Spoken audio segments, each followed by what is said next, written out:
Everyone, నమస్కారం అందరికీ. నా ఛానల్లోకి స్వాగతం, సుస్వాగతం. ఈరోజు ఇంకో మంచి విషయం చెప్పుకుందాము. ఏం లేదండి, ఒక అదే సండేనో ఏమో బయటికి వెళ్ళాం కదా, మా పక్కన అమ్మాయి నేను ఇద్దరం కలిసి బయటికి వెళ్ళాము.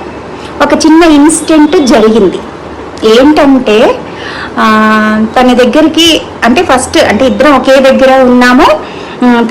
నా దగ్గర అడిగాడు, అదే ఒక కొజ్జ అంటారు కదా, అదే ఇట్లా చెక్క వాళ్ళు డబ్బులు అడుగుతారు కదా, వాళ్ళు దగ్గరికి వచ్చారు. నా దగ్గర చిల్లర లేదు, ఒక 20 రూపీస్ ఇస్తే పోయేది ఏముందండి. సో లేదు, చిల్లర లేదు. పక్కన అమ్మాయిని అడిగాడు. పక్కన అమ్మాయిని అడిగితే ఆ అమ్మాయి 20 రూపీస్ చేంజ్ ఉందా, నా దగ్గర 100 రూపీస్ ఉంది అని అడిగాడు. అయితే 20 రూపీస్ తీసుకొని మిగతా చేంజ్ ఇవ్వమని అతని ముందర మనము ఇప్పుడు కొజ్జోళ్ళు ఎలా ఉంటారండి, డబ్బుల్ని చూస్తే విడిచిపెడతారా? విడిచిపెట్టరు. సో అది నా అనుభవం కాబట్టి, నేను చూశాను కాబట్టి నేను అమ్మాయికి మంచి చేద్దామని వెళ్ళాను. అదే మంచి చేద్దామని 100 రూపాయలు అడుక్కున్నవాడు 20 రూపాయలు చేంజ్ తీసుకొని మిగతా 80 ఇవ్వాలి కదా, అది చూడకుండా బ్యాగ్ అతని ముందరనే ఓపెన్ చేసి 100 ఇవ్వడం వల్ల 500 నోట్స్ చూశాడు. చూసి ఒక 500 ఇవ్వు, దిష్టి తిప్పి ఇస్తాను అని అన్నాడంట. అది నాకు అర్థం కాలేదు. అంటే 500 మళ్ళీ అడుగుతున్నాడేమో, పాప అమ్మాయి అసలుకే అడ్జస్ట్ చేసుకొని లైఫ్ను లీడ్ చేస్తుంది.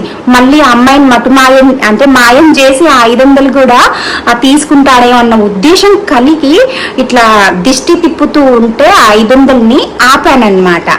ఆపేసరికి అతను దిష్టి తీపట్టం ఆపేసి, సరే ఆ 100 నేను తీసుకుంటున్నాను, ఈ 500 నీ దగ్గర పెట్టుకొని ఇచ్చేశాడు. అంటే అక్కడ నేను ఉండటం వల్ల ఆ 500 తిరిగి ఇచ్చేశాడు.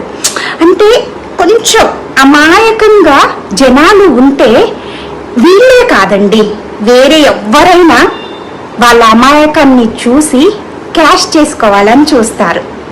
సో నా జీవితంలో నాతో ముడిపడిన వాళ్ళకి నేను ఈ టైప్ ఆఫ్ మంచిని షేర్ చేశాను. కానీ వాళ్ళు నన్ను ఇంకొకలా అర్థం చేసుకొని నెగిటివిటీని వాళ్ళ మైండ్లో నింపుకున్నారు. ఒక్కటండి, నా గురించి మీరు మంచిగా అనుకోకున్నా నాకు ఒరిగేదే ఉండదు, తరిగేదేమీ ఉండదు. కానీ చెడుగా అనుకోవటం మానేయండి.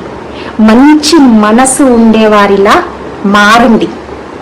పాజిటివిటీ